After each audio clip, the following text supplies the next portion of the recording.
been fighting 10 years to conquer it, to aggrandize it, to wrest it piecemeal from the Austrians, to give it a constitution. Should we have suffered a choice which would have destroyed our work?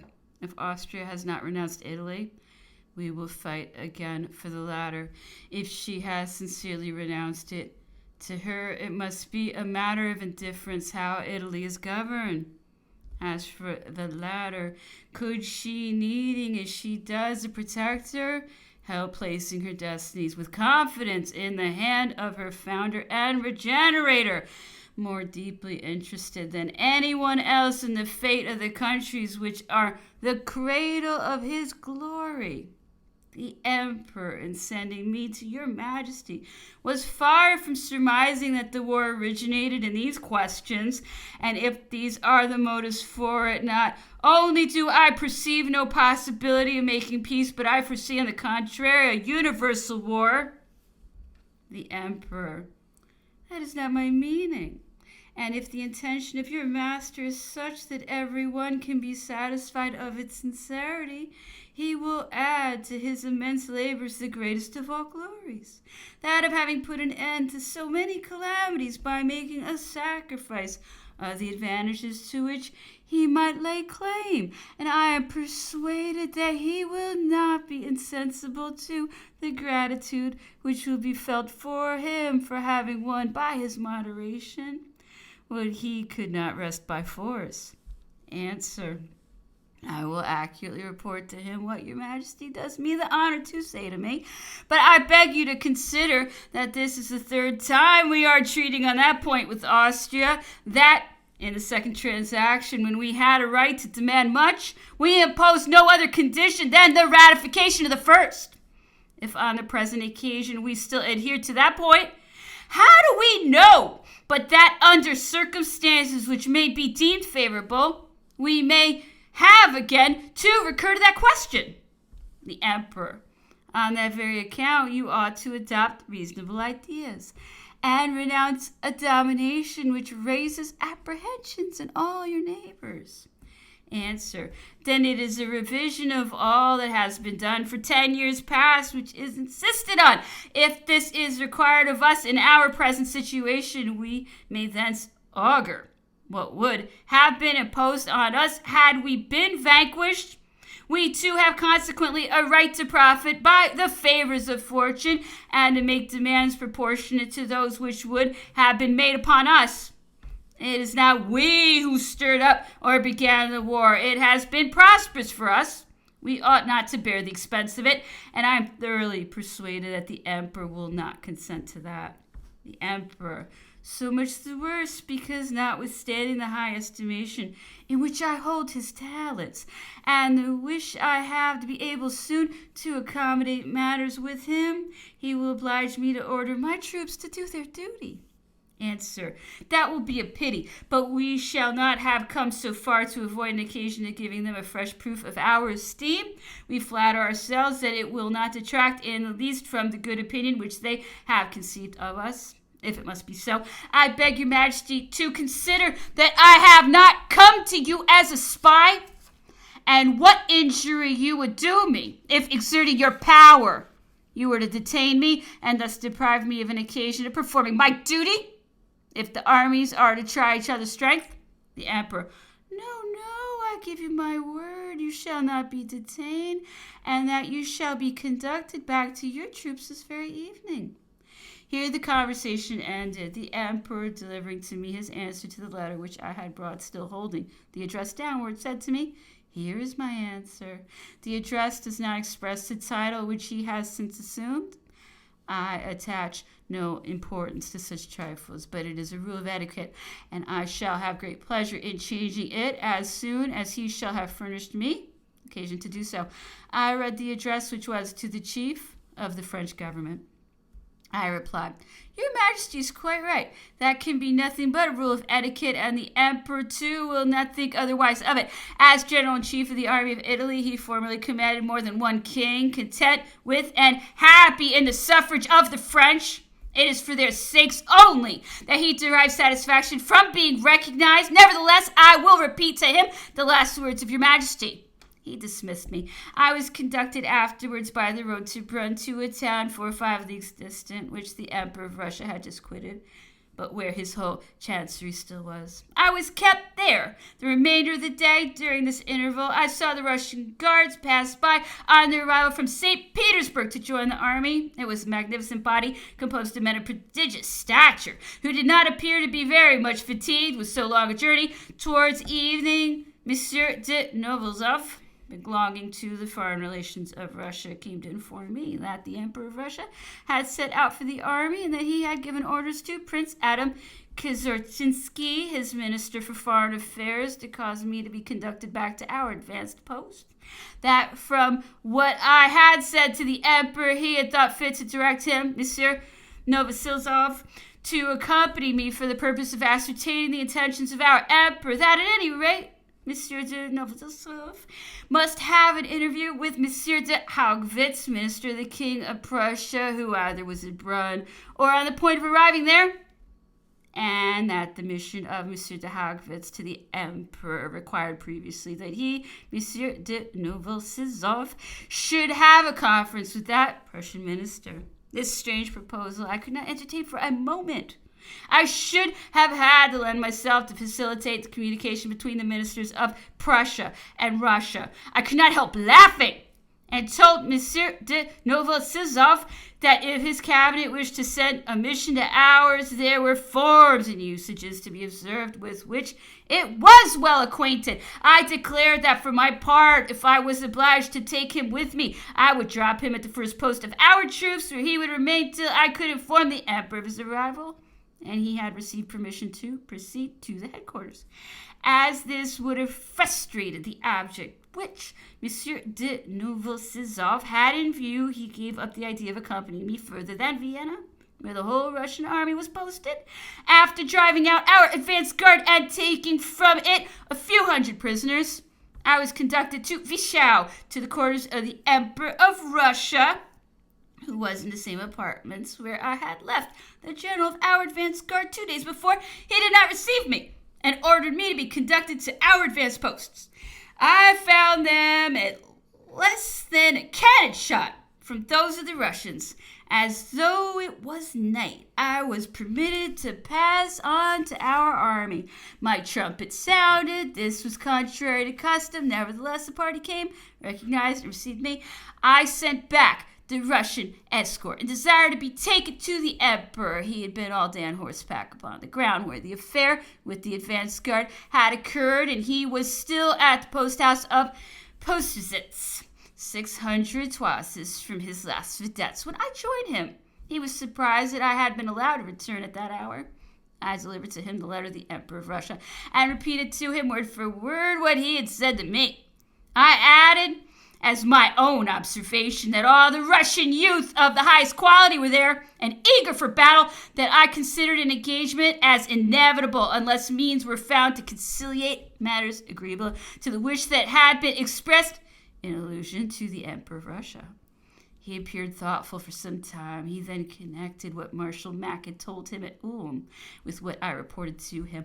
All this unfolded to him the existence of very extraordinary projects, and he still expressed his astonishment at not having heard anything concerning them from his Minister for Foreign Affairs. He took me aside and said, "Take a trumpeter and contrive to return to the Emperor of Russia. Tell him that I propose to him an interview tomorrow at any hour that suits him between the two armies, and that of course there shall be meanwhile a suspension of arms for 24 hours. I set out after having given the Emperor some other particulars, in consequence of which he ordered the retrograde movement, which he had prepared to be commenced for the purpose of taking the position which he had reconnoitered and definitively fixed upon a few days before. Since my first departure for the headquarters of the Emperor of Russia, he had given orders for the concentration of the army, and he expected in the course of the next day all the troops he had on the left bank of the Danube, and even the Corps Bernadotte, whom he had recalled from Iglau, where he had left only the Bavarian general Vreda with the troops of that nation. I reached the Russian advance post again about 2 hours after I had left them, as I was recognized for the vedettes had not even been relieved. I was conducted to the general commanding the advanced guard at that point, who deemed it his duty not to suffer me to be taken anywhere else but to his immediate superior, Prince Bagration. I was therefore led about at night on horseback from bivouac to bivouac to Prince Bagration, whom we at length found, and who would not send me to the Emperor of Russia without the permission of the General-in-Chief. The night was passing away. There was not too much time for preparing the interview that was proposed for the next day. I determined to write from the place where I was a note to the following effect: to Prince Zartursky, Prince. Scarcely had I quitted the Russian advance post before I returned to them, bearing a verbal communication to His Majesty, the Emperor of Russia. It is of such a nature as to be likely to produce explanations which I do not feel authorized to commit to writing, and I think that Your Excellency could not take upon yourself to answer or to prevent me from proceeding to the Emperor. At any rate, I apprise you of the communication which I have to make, that the events which may result from refusal to hear me may not, in any case, be imputable to me. This note was carried to Vishaut's Prince Zartursky by an order of Prince Bagration's staff, who brought back an order for me to be conducted to the General of Cavalry, Wittgenstein, whose headquarters were on the high road near Poziersitz. I arrived there at daybreak and waited not more than an hour. The Emperor of Russia came himself. He was advancing, and while I was at General Wittgenstein's, an account was brought to him that we were retreating. All the young people who were there really believed that we were afraid and endeavoring to escape from them. The Emperor entered and asked me what message I had brought. Sire, I replied, I have faithfully reported to the Emperor all that Your Majesty did me the honor to say to me yesterday. He has directed me to come again to Your Majesty and to express a desire which he has to see you. In consequence, he proposes an interview today between the two armies. The Emperor will conform to Your Majesty's wishes in regard to the hour, the place, and the number of persons by whom each of the sovereigns shall be accompanied. He merely attaches one preliminary condition, namely, that an armistice of 24 hours shall be tacitly agreed upon for this occasion. Your Majesty will yourself judge of the sincerity of the Emperor's intentions, and you will be able to convince yourself that he has no reason to fear an event which perhaps inconsiderate persons would fain hasten without caring for the consequences that might result from it. The Emperor: I should with pleasure accept this opportunity of seeing him, were I persuaded that his intentions are such as you intimate. Besides, the time is too short for us to see each other today. I should wish before I go to this interview to see the King of the Romans, who is at a considerable distance, and in the second place, it is of no use to meet him if I am not to come back satisfied. Answer: But in what hands can Your Majesty place your interests more safely than in your own? It seems to me that you would settle all that concerns you better than third persons would do. At least there would be no afterthoughts. The Emperor: I have a particular desire to see him and to terminate all the differences which separate us. Then, changing the conversation, he said to me, I will send with you a person who possesses my entire confidence. I will give him a message for your master. Contrive to let me see him. The answer which he shall bring back will decide me, and you will do yourself in particular great honor by arranging all this. Answer: Since Your Majesty commands it, I will take with me whomsoever you please, but the success of what you desire will depend much on the particular character of the person whom you shall send. The Emperor: It is Prince Dolgoruki, my first aide-de-camp. He is the man in whom I place most confidence, and the only one to whom I can give this mission. He sent for him. I retired while he gave him his orders. The emperor dismissed us both and went away. We set out for the French advanced posts, which were so near that the vedettes could see and speak to one another. I left Prince Dolgoruki with our main guard and hastened to give the emperor an account of what I had done. He was walking in the bivouacs of the infantry, amidst which he had slept upon straw. His desire to make peace was carried to such a pitch that without allowing me time to finish, he mounted his horse and hastened himself to the main guard. His picket had difficulty to keep up with him. He alighted, ordered everybody to retire, and walked alone with Prince Dolgoruki upon the high road. The conversation became animated and presently very warm.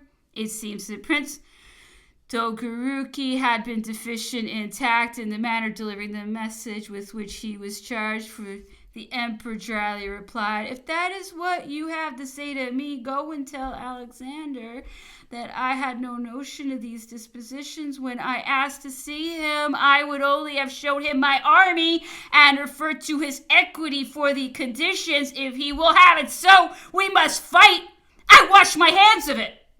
Chapter 16. Napoleon dismissed Prince Dolgoruki. I stayed behind to bid adieu to the latter and to ask if he needed anything to regain the Russian advanced posts. I sent the officer of the main guard to accompany him as far as the communication with the Russian vedettes. As separating, he said to me, "On your part, you are bent on war. We will meet it like brave men." I replied that I feared he would have to reproach himself for having changed his dispositions, which I knew to be excellent. That this would be unfortunate because the Russian army would not only be beaten but destroyed, and he ought to bear in mind that it was his master who commanded it in person. He rejoined, "I have said no more than he ordered me to say. After that, it is of no use to talk." "Then," said I, "we shall presently have work enough cut out for us," and left him. The emperor sent for me again, ready to repeat to him to satiety all that I had told him before. He went away saying, "But those people must be mad to insist on my evacuating Italy when it is impossible for them to take Vienna from it. What plans had they then? And what would they have done with France if I had been beaten? Let it end as God pleases, but by my faith, before 48 hours I shall have given them a sound thrashing." While thus speaking, he returned on foot to the first post of infantry of his army. It was Carbineers of the 17th Light. The emperor was irritated, and he vented his ill humor in striking with his switch the lumps of earth that were on the road. The sentinel, an old soldier, overheard him, and having placed himself at ease, he had his gun between his legs and was filling his pipe. Napoleon, as he passed close to him, said, at the same time looking at him, "Those blank fancy they have nothing to do but swallow us up." The old soldier immediately joined in the conversation. "Oh ho," replied he, "that won't be such an easy job. We'll stick ourselves right across." This repartee made the emperor laugh. Resuming a serene look, he mounted his horse and returned to his headquarters. He now thought of nothing but the preparatory disposition for the battle, which he resolved to delay no longer. Bernadotte joined him with 2 divisions of infantry. Soult had 3, Marshal Lannes 2. The United Grenadiers formed a strong one. The Foot Guards 1. Marshal Davout had 1 within reach. The emperor had, besides his light cavalry, 3 divisions of dragoons, 2 of the cuirassiers, and 2 regiments of carbineers with the horse guards. He caused abundance of provisions and ammunition of all kinds taken from the magazines at Brunt to be brought upon the ground. It was the last day of November 1805. The next day, the 1st of December, he himself placed all the divisions of his army. He knew his ground as well as the environs of Paris. Marshal Davout was on the extreme right, and echelon on the communication from Brunt to Vienna by Nikolsburg. His right division was commanded by General Friant. It was this that acted with us. Marshal Davout was separated from the corps of Marshal Soult by ponds, which presented long, narrow defiles and of difficult communication. Marshal Soult was also on the right of that part of the army, which was opposed to the Russian army. His right division was that of General Legrand, who was close to the ponds which separated him from General Friant. On the left of General Legrand was a division of Saint-Hilaire. and on the left of the latter, that of General Van Damme. In the second line behind Marshal Soult was the first of the division of United Grenadiers, and on their left were the two divisions of Marshal Bernadotte.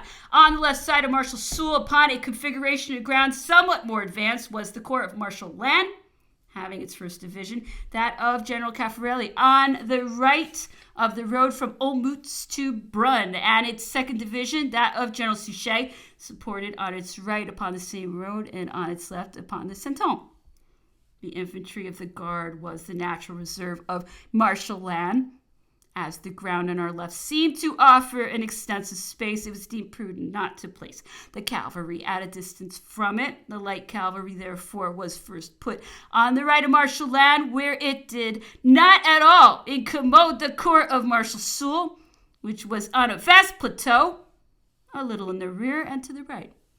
Behind the light cavalry were placed the dragoons. The cuirassiers also remained that day near the corps of Marshal Soult with the horse guards. The emperor passed the whole day on horseback, inspecting his army himself, regiment by regiment. He spoke to the troops, viewed all the parks, all the light batteries, and gave instructions to all the officers and gunners. He afterwards went to inspect the ambulances and the means of conveyances for the wounded. He returned to dine at his bivouac and sent for all his marshals. He enlarged upon all that they ought to do the next day and all that it was possible for the enemy to attempt. It would require a volume to detail all that emanated from his mind in those 24 hours. The Russian army was seen arriving the whole afternoon and taking positions very near to our right. The emperor was ready either to receive the attack of the enemy or to attack himself. In the evening of the 1st of December, there was on our extreme right an irregular firing of small arms, which was kept up so late as to give the emperor some uneasiness. He had already sent several times to inquire whence it proceeded. He sent for me and ordered me to go as far as the communications between the division of General Legrand and that of General Friant, and not to return till I had ascertained what the Russians were about, adding that this firing must be designed to cover some movement. I had not very far to go, for no sooner had I got to the right of Legrand's division than I saw his advance guard, which was repulsed from a village situated at the foot of the position of the Russians, who wished to possess themselves of it for the purpose of thence debouching on our right. The nature of the ground favored their movement, which was already begun when I arrived.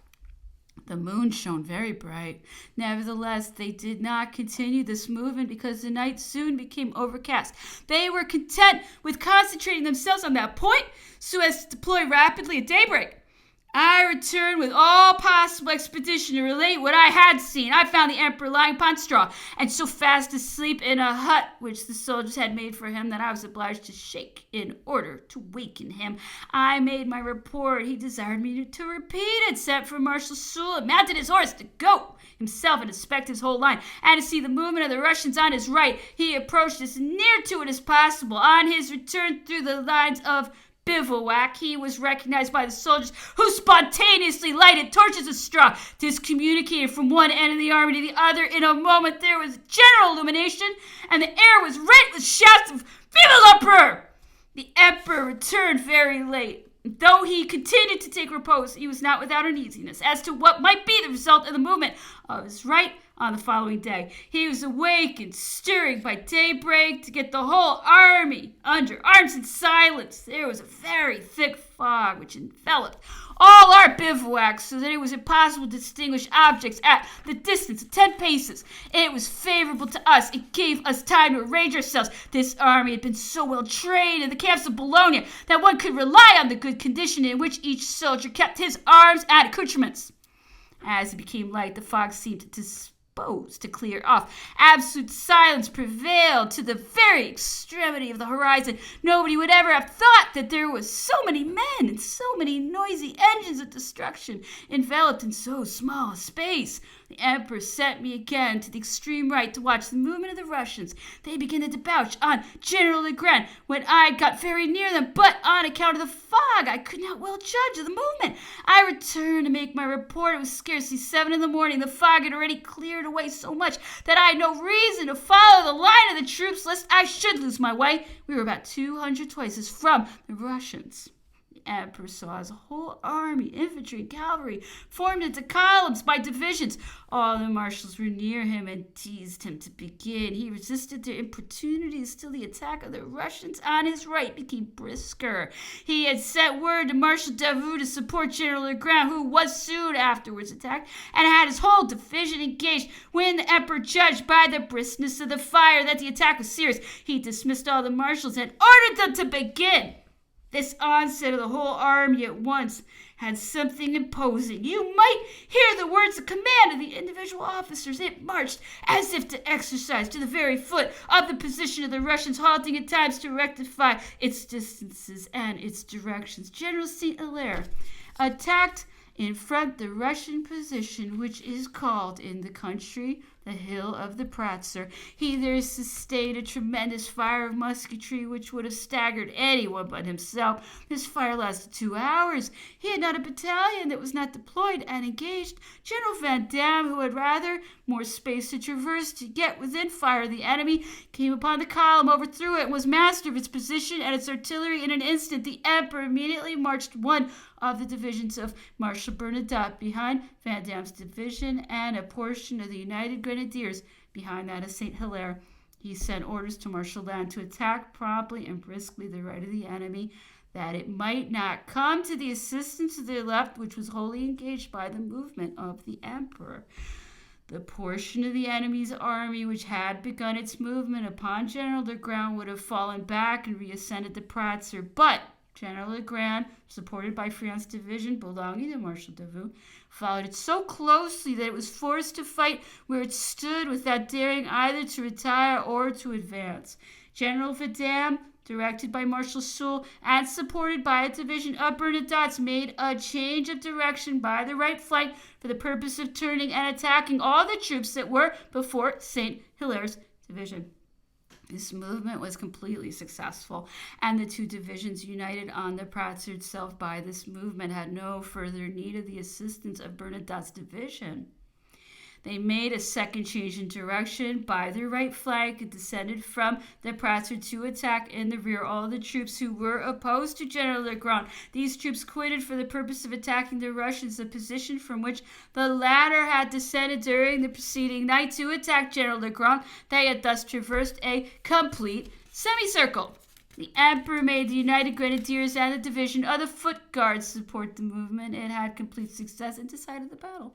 General Van Damme received a check at the commencement of his first change of direction. To the right, the 4th Regiment of the line lost one of its eagles in a charge of cavalry made upon it by the Russian Guard, but the chasseurs of the Guard and the Grenadiers on duty about the emperor charged so seasonably that this accident had no bad consequences. It was after the second change of direction to the right of the same division of Van Damme's, then in communication with St. Hilaire's, that the emperor ordered the division of Bernadotte's, which followed the movement, to go right before, and no longer to follow in the direction of Van Damme. That division did so, and it fought the infantry of the Russian Guard, broke it, and drove it fighting a full league, but it returned to its position. Nobody could tell why. The emperor, who had followed the movement of Van Damme's division, was exceedingly astonished on returning in the evening to find that division of Bernadotte's on the spot from which he had himself dispatched it in the morning. We shall presently see whether he had reason to be displeased at the retrograde movement of that division, the left of our army under Marshal Lannes, and where all our cavalry was under the command of Marshal Murat, had broken and put to fight the whole right of the Russian army, which at nightfall took the road to Austerlitz to join the relics of another portion of that army with which Marshal Soult had been engaged. Had Marshal Bernadotte's division continued marching another half hour instead of returning to its first position, it would have been across the road from Austerlitz to Holich, by which the right of the Russian army was retreating. By checking that movement, it completed the destruction of the latter. The whole day was a series of maneuvers, none of which failed, and which cut the Russian army, surprised in a flank movement, into as many pieces as there were heads of columns brought up to attack it. All the troops that had descended from the Pratzer to attack Generals Legrand and Friant were taken on the spot in consequence of the movements of the division of St. Hilaire and Van Damme. In short, there were left to us, with the field of battle, 100 pieces of cannon, 43,000 prisoners of war, exclusively of the wounded and slain who remained upon the ground. There could scarcely be a more victorious and decisive day. The emperor came back in the evening along the whole line where the different regiments of the army had fought. It was already dark. He had recommended silence to all who would accompany him, that he might hear the cries of the wounded. He immediately went to the spot where they were, alighted himself, and ordered a glass of brandy to be given them from the canteen, which always followed him.